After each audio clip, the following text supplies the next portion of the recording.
Hey everyone! Okay, let's dive right into this. If you're someone who loves to cut through the noise and get straight to how things actually work, you are in the perfect place. Today, in this explainer, we're unpacking a topic that touches almost every single aspect of our lives, yet, honestly, is often fundamentally misunderstood. We are going to explore the true mechanics of insurance, breaking it down into clear, structured concepts so you can see exactly what's going on behind the curtain. Here is our roadmap for today. We'll start with the core engine of insurance, the power of risk pooling. Then, we'll decode the jargon, look at its ancient history, clarify what insurance is not, and finally, arm you with strategies for shopping smart.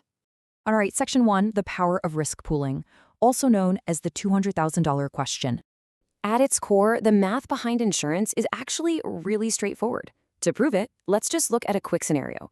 Imagine, if you will, a community of exactly 1,000 people, and each of these individuals is a homeowner. Now, I want you to hold that picture in your mind for a second. 1,000 people just going about their lives, each facing the small but very real, very unpredictable possibility of a catastrophic loss.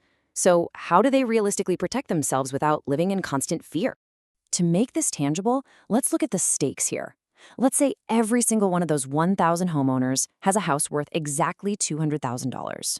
For almost anyone, losing a $200,000 asset outright would mean absolute financial ruin. The risk is just massive. But here is where the statistical reality comes into play.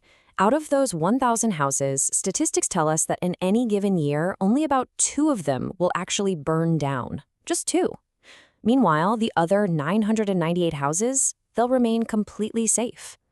The real challenge is absolutely none of those 1,000 people know which side of the chart they're going to end up on.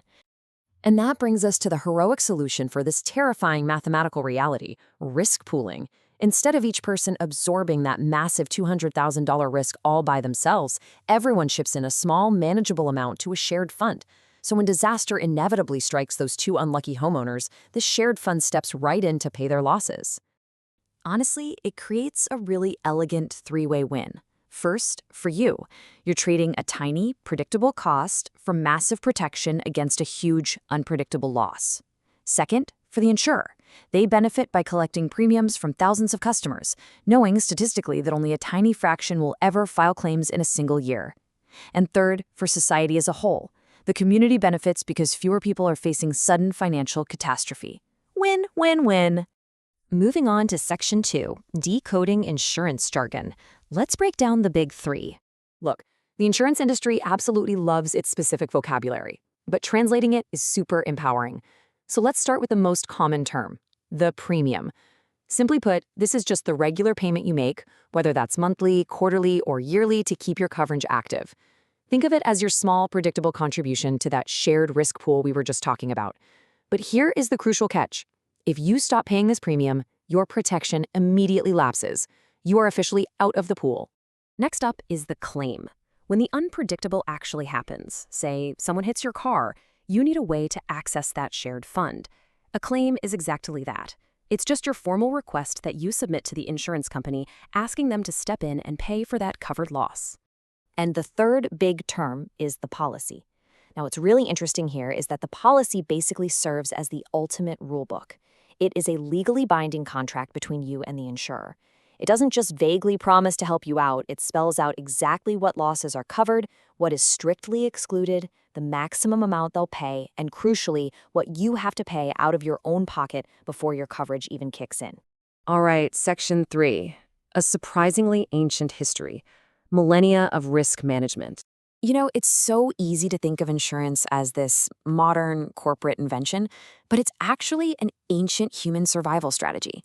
Get this, more than 4,000 years ago, Babylonian merchants had a system where a lender charged an extra fee on a trade loan, and if the shipment got lost at sea, the entire loan was just forgiven. Meanwhile, ancient Chinese traders would physically spread their goods across a bunch of different boats. That way, if one boat sank, no single merchant lost their entire livelihood. Fast forward to the year 1666, and we see modern insurance companies officially emerging in England, specifically as a direct response to the devastating Great Fire of London. So yeah, human beings have been pooling risk for a very, very long time. Which brings us to Section 4, what insurance is not. Time to clear up some misconceptions. To truly grasp how to use a tool, you have to understand what it wasn't built to do. So let's firmly establish these 3 points. Number 1, insurance is not a savings account. For most types of insurance, you pay premiums, and if you never file a claim, you do not get that money back. Number 2, it is definitely not meant to cover every small, everyday expense. And number 3, it is strictly not a guarantee of profit. I really cannot stress this enough. Insurance is exclusively designed for large, unexpected losses that you absolutely could not easily pay out of your own pocket. Okay, final stretch. Section 5, shopping smart for coverage, finding the best value. So now that we know the math and the jargon, let's talk about the practical steps of purchasing. Because the insurance market is highly competitive, the exact same level of coverage can cost wildly different amounts depending on the provider. So the crucial point here is that shopping on price alone is a terrible measure of a good policy. You absolutely must get quotes from multiple providers and compare the actual overall value. That means looking really closely at deductibles, coverage limits, those sneaky exclusions we talked about in the policy, and frankly, the company's actual reputation for handling claims fairly. I really want to highlight this fundamental truth from our source material. The goal is to protect your financial stability, not to make money from misfortune. This is the ultimate foundational philosophy behind buying any insurance policy. You are paying for peace of mind and catastrophic protection, pure and simple. Which brings us to our final thought for this explainer. Are you ready to use the ancient math of risk pooling to secure your own financial stability? Understanding these concepts puts you right in the driver's seat. You now know the mechanics, the vocabulary, and the strategy to confidently evaluate how you protect yourself and your assets. Thanks so much for learning with me today. And hey, I highly encourage you to go take a fresh, empowered look at your own policies.